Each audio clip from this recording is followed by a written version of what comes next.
तो हम लोगों ने हाइड्रोस्टैटिक्स कंप्लीट कर लिया, जिसमें हमने पास्कल्स लॉ के बारे में पढ़ा था। फ्लूइड एट रेस्ट पे हो तो उससे रिलेटेड हमने प्रेशर के बारे में पढ़ा था। अगर फ्लूइड कंटेनर के अंदर रखा गया हो, एक्सेलरेट कराया जा रहा हो, तो प्रेशर कैसा होगा, आर्किमिडीज प्रिंसिपल, इन सब की बातें हमने इसमें पढ़ी थी। अब हम पढ़ेंगे हाइड्रोडायनामिक्स। हाइड्रोडायनामिक्स में सबसे पहला पॉइंट है फ्लो ऑफ लिक्विड। जो ना फ्लो ऑफ लिक्विड, ध्यान दो, flow of liquid. Actually liquid का फ्लो दो तरीके का होता है ना, mainly two types of.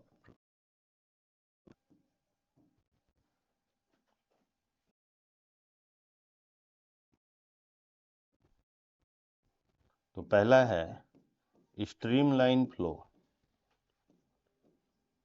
Stream line, और steady flow, steady flow of liquid. ध्यान देना, स्ट्रीमलाइन या स्टडी, अगर किसी लिक्विड से अगर किसी पाइप से, ध्यान दो, यह कोई पाइप है और पाइप से लिक्विड पास कर रही है, लिक्विड इससे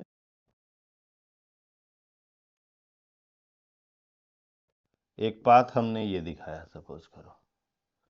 तो लिक्विड का जो फ्लो स्ट्रीम लाइन तब कहा जाएगा, लिक्विड का जो फ्लो है उसको स्ट्रीम लाइन तब कहा जाएगा जब कोई भी एक पॉइंट पे देखो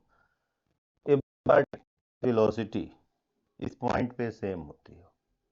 यानी जैसे एक पार्टिकल गया, मान लो यह पॉइंट ए है, तो यहाँ से एक पार्टिकल गया, इसकी वेलोसिटी वी ए है, ठीक है। तो पीछे वाला जो पार्टिकल जाएगा उसकी भी वेलोसिटी यहाँ पे वी ए होगी, उसके बाद वाला भी पार्टिकल जाएगा, उसकी भी वेलोसिटी वी ए होगी। कहने का मतलब ये कि if velocity at every points of liquid is same as the velocity of its preceding particle at that point, then flow of liquid is called streamline flow। और है ना, ऐसा नहीं है कि हर जगह पे वी ए होगा, तो यहाँ पे कुछ वेलोसिटी अलग हो सकती है, मान लो यह वी बी है। देखिए कंडीशन क्या है कि इस पॉइंट जो भी पार्टिकल क्रॉस करेंगे सबकी वेलोसिटी इस पॉइंट पे वी बी ही होगी।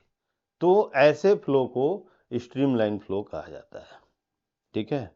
यानी इसमें हमें नोट कर लेना है क्या, flow of liquid is said to be streamline flow. A flow of liquid is said to be streamline flow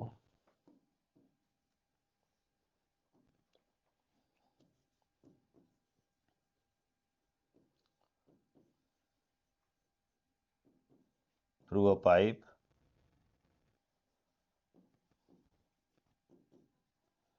is said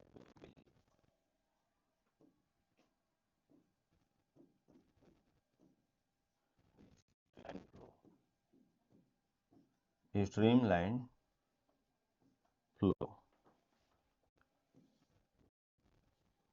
If velocity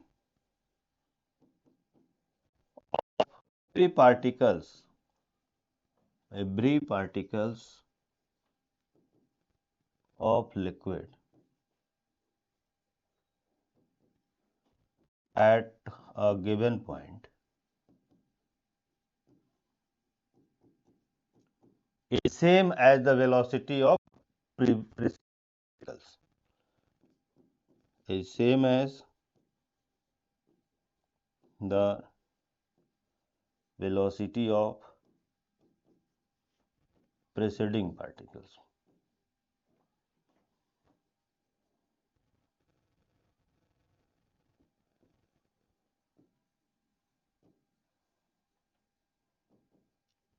ठीक है जी, ऐसे फ्लो को स्ट्रीमलाइन फ्लो कहा जाता है।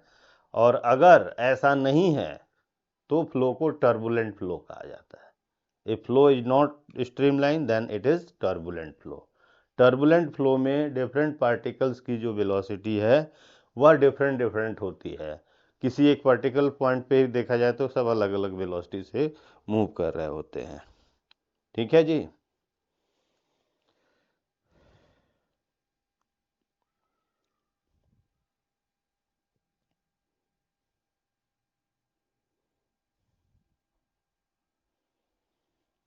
लिख लो आगे, in streamline flow of liquid pressure, density and velocity at any point do not change with time.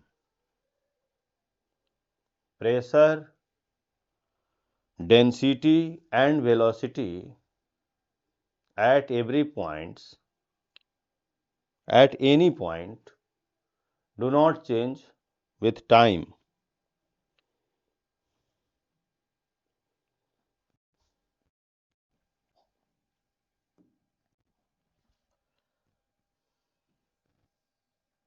Suppose करो इस पाइप से लिक्विड पास कर रही है स्ट्रीमलाइन फ्लो में, किसी भी पॉइंट की हम बात करें तो पॉइंट पे, हर पॉइंट पे वेलोसिटी जो है चेंज नहीं हो रही है, प्रेशर भी चेंज नहीं हो रहा है, और क्या नहीं चेंज हो रहा है, डेंसिटी नहीं चेंज हो रही है। तो इसका मतलब कि एट दिस पॉइंट, जैसे मान लो एक पॉइंट की हम बात करें तो dv upon dt is equal to 0, velocity change नहीं हो रही है, प्रेशर चेंज नहीं हो रहा है तो dp upon dt is equal to 0, और डेंसिटी चेंज नहीं हो रही है तो d rho upon dt is equal to 0। ये कंडीशन हो जाएगा, समझ रहे हो ना। इस भी क्वेश्चन यही में बन सकते हैं।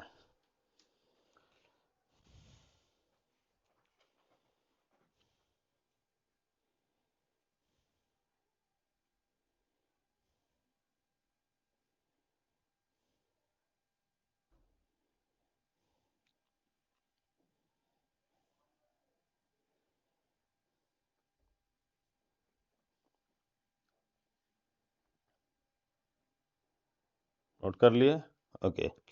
अच्छा तो देखो, खैर इस पे हमें ज़्यादा नहीं जाना है, आगे हम लोग जा रहे हैं कि इक्वेशन ऑफ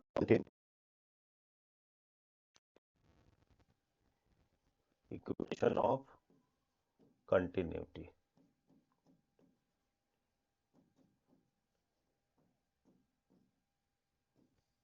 सपोज करो कि हमारे पास एक ऐसी पाइप है, देखो, जिसका क्रॉस सेक्शनल एरिया जो है ना ये वेरी कर रहा है।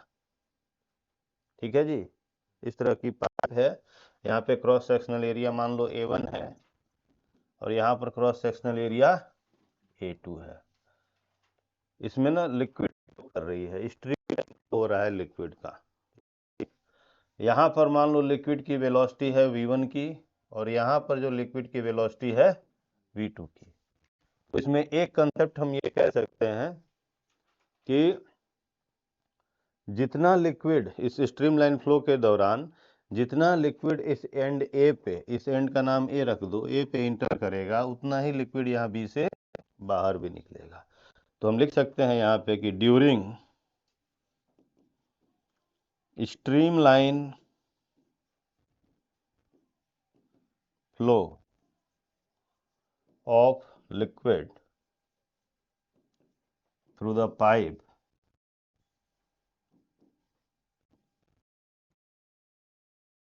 in cross sectional area,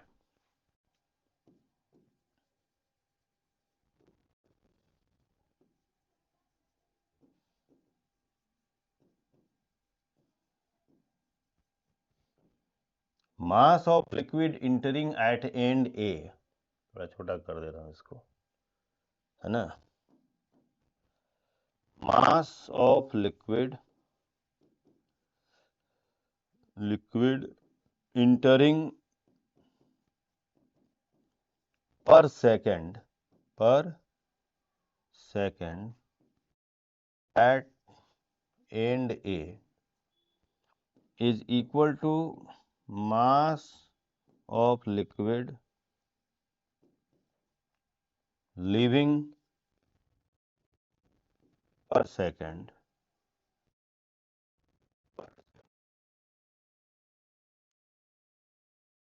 ठीक है जी। तो कितना मास लिक्विड का इंटर करेगा इस पॉइंट ए पे 1 सेकेंड में? आप ऐसे कह सकते हो 1 सेकेंड में यह v1 डिस्टेंस आगे जाएगा। एरिया यहाँ का a1 है, तो जो वॉल्यूम ऑफ लिक्विड जो डिस्प्लेस होगा मतलब फ्लो होगा वो हो जाएगा कितना? a1 इंटू v1, है ना। तो वॉल्यूम ये हो गया इंटू डेंसिटी कर देंगे, तो हम कहेंगे मान लो इस लिक्विड की डेंसिटी रो है, तो यहाँ पे mass of liquid entering per second, 1 second में जो डिस्टेंस कवर करेगा v1 का होगा।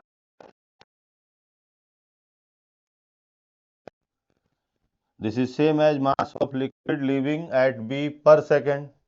तो b पे भी हम कहेंगे 1 सेकेंड में यह v2 डिस्टेंस आगे जाएगा, तो लेंथ हो गया v2 का, एरिया हो गया a2 का, डेंसिटी रो है, यानी कि v2 a2 इंटू रो। तो रो से रो कट जाएगा बोथ साइड का, तो आएगा क्या?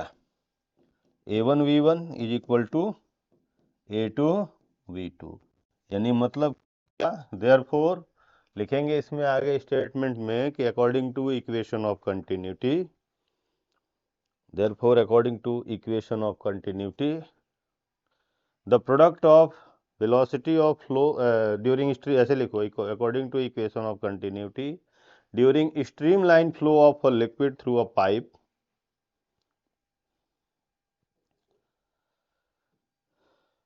product of velocity of liquid flow and area of cross section, velocity of liquid flow and area of cross section is always constant,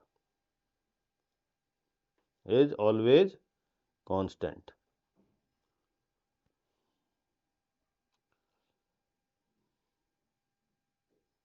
देखे होगे कि इरिगेशन जब करते हैं तो पाइप को, अगर हम जिस पाइप से इरिगेशन का काम कर रहे हैं, अगर पाइप के ओपनिंग को अगर हम अपने हाथ से दबा देते हैं तो पानी जो है दूर तक जाता है। तो दबाने से क्या है कि एरिया ऑफ क्रॉस सेक्शन कम हो जाता है, तो वेलोसिटी ऑफ लिक्विड बढ़ जाती है। क्यों? क्योंकि इक्वेशन ऑफ कंटिन्यूटी से एरिया ऑफ क्रॉस सेक्शन और velocity of flow of liquid का प्रोडक्ट हमेशा कांस्टेंट बना रहता है। ठीक है जी, ओके। तो a1 v1 is equal to a2 v2, और इसके एप्लीकेशंस भी बहुत सारे हो सकते हैं। ठीक है जी,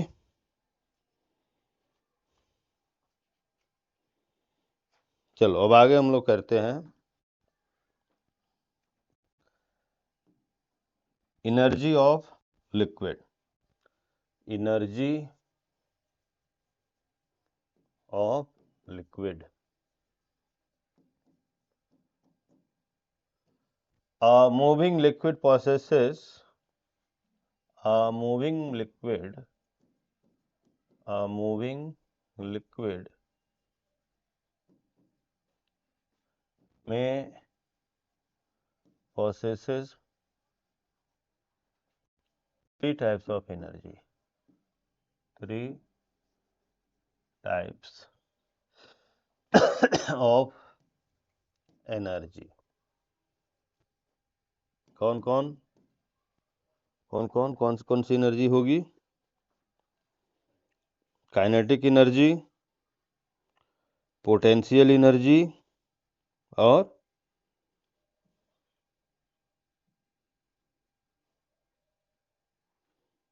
प्रेशर एनर्जी।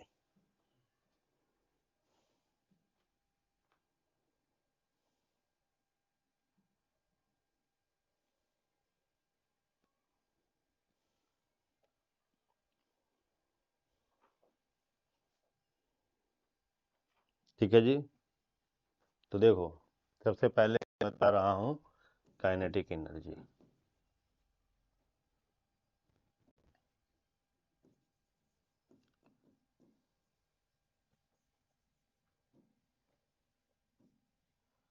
तो सिंपल सी बात है कि energy of a liquid by virtue of its motion, energy of a liquid by virtue of its motion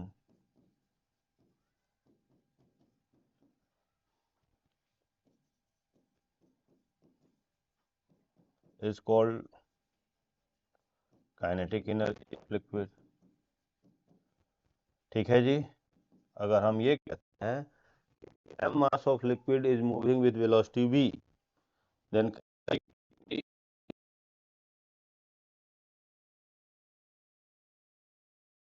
where m is mass of liquid जो फ्लो कर रहा है and v is velocity of liquid।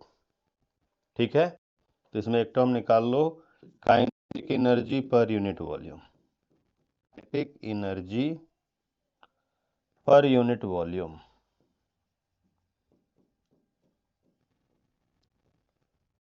हुआ इसका, तो signify कैसे करेंगे? Kinetic energy per unit volume का मतलब होगा कि एक पॉइंट पर पर्टिकुलर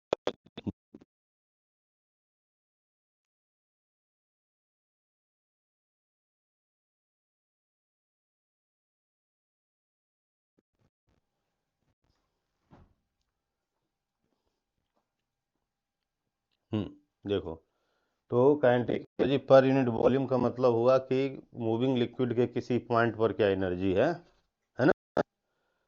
तो ये हो गया 1/2 mv² अपॉन वॉल्यूम, है ना, वॉल्यूम ये भी। तो मास अपॉन वॉल्यूम को क्या कहते हैं? P।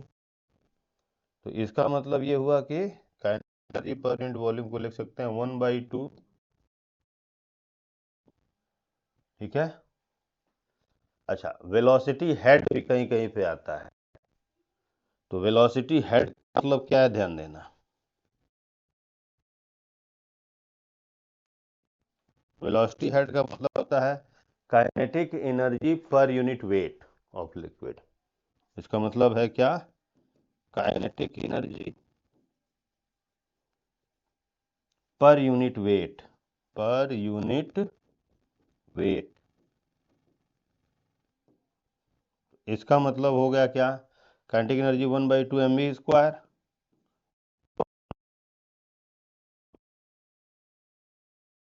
1/2 v² upon g. ठीक है जी, ये हो गया वेलोसिटी हेड।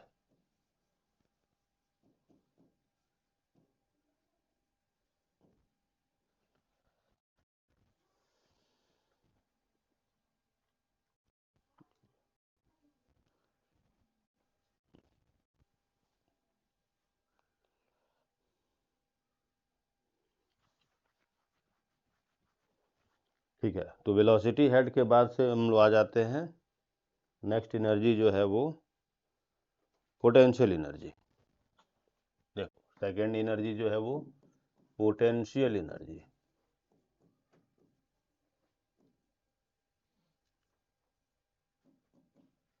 ये क्या होता है कि energy of liquid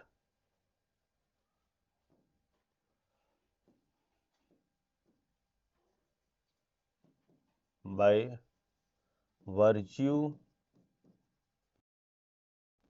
its position above the ground, its position above the ground.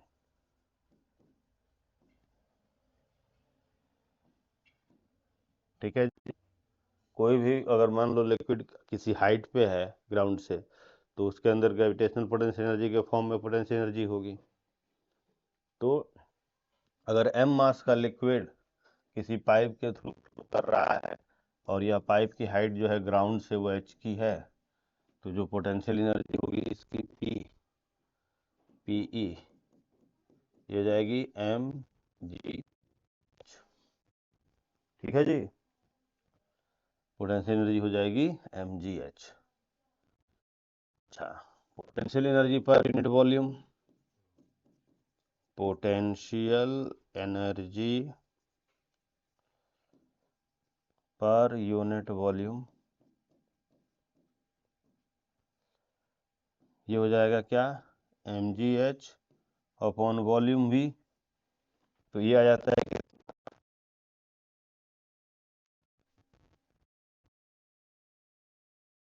निकालते हैं, तो पोटेंशियल हेड का मतलब होगा potential energy per unit weight, potential head is equal to potential energy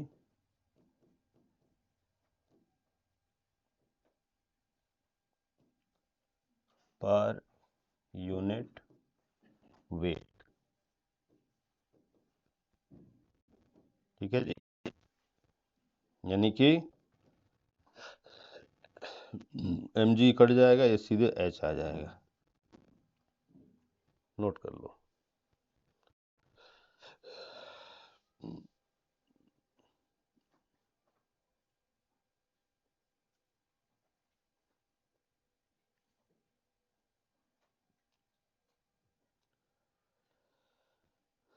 और थर्ड जो एनर्जी है तीसरी, वो है प्रेशर एनर्जी। ठीक है, तो देखो प्रेशर एनर्जी क्या होती है।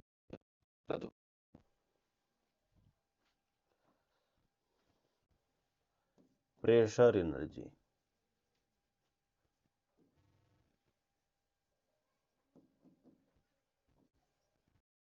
सिंपल सी बात है, energy of liquid by virtue of its pressure.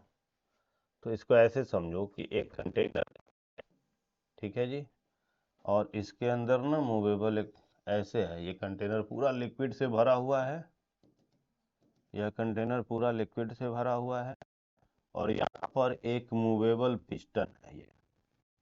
ठीक है जी, अगर हम छोड़ दिया इस पिस्टन को फ्रीली, तो फिर यह लिक्विड के प्रेशर की वजह से पिस्टन आगे की तरफ जाएगा, है ना। तो अगर हम ये कहते हैं कि इस पिस्टन का एरिया है ए का, ठीक है जी,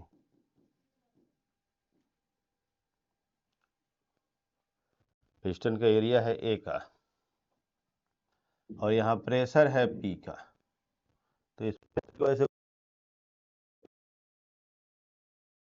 लो इधर आगे चला आया यहाँ तक, डेल्टा एक्स तक यह डिस्प्लेस हो गया। ठीक है, तो हम कहेंगे कि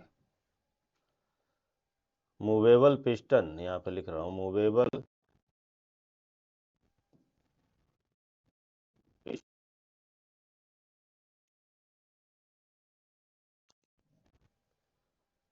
moves through a distance x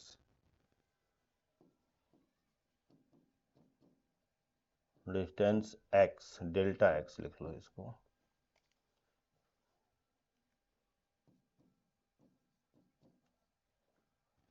due to pressure P of liquid. तो देयरफॉर फोर्स जो होगा, फोर्स ऑन द पिस्टन कितना होगा, फोर्स प्रेशर इनटू एरिया हो जाएगा।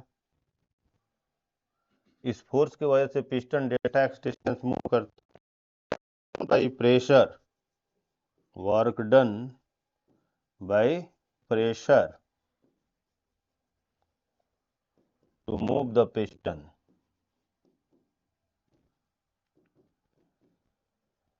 W is equal to press, ये हो गया फोर्स इंटू डिस्प्लेसमेंट, है कि नहीं, F into delta x. F का मतलब P इंटू ए इंटू डेल्टा एक्स। और देखो A इंटू डेल्टा एक्स को क्या लिख सकते हो, डेल्टा V लिख सकते हो, वॉल्यूम, यानी कि P इंटू, तो देखो वर्क डन का एक नया फॉर्मूला आ गया, pressure into change in volume. ठीक है जी, pressure into change in volume. तो हाइड्रोडायनेमिक्स में फोर्स निकालना हो तो pressure into area, work done निकालना हो तो प्रेशर इंटू वॉल्यूम, ध्यान रखना इस चीज को। अच्छा, ये this work done is equal to pressure energy, मैंने बताया था ना वर्क एनर्जी पावर में कि इस नेचर में एनर्जी कोई भी हो, उसको निकालने का तरीका सिर्फ और सिर्फ वर्क डन है। यहाँ भी हमने वर्क डन से यह एनर्जी निकाल दिया, दिस वर्क डन, यहाँ पे मैं लिख रहा हूँ कि दिस वर्क डन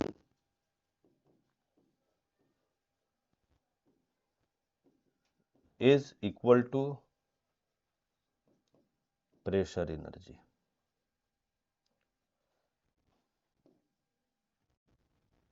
तो चलो प्रेशर एनर्जी को मैं यूपी लिख दे रहा हूँ, इसे समझ जाओगे आप, ये हो गया P into delta V. Pressure energy per unit volume कितना होगा, therefore pressure energy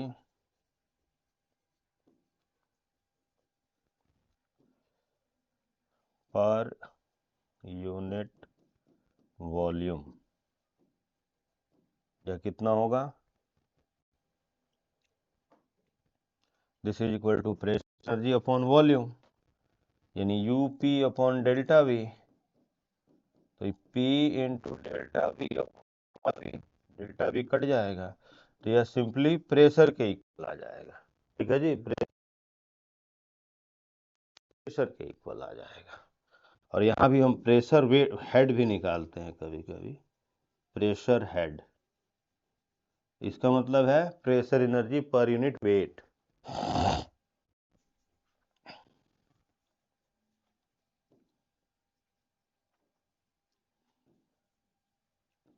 per unit wait.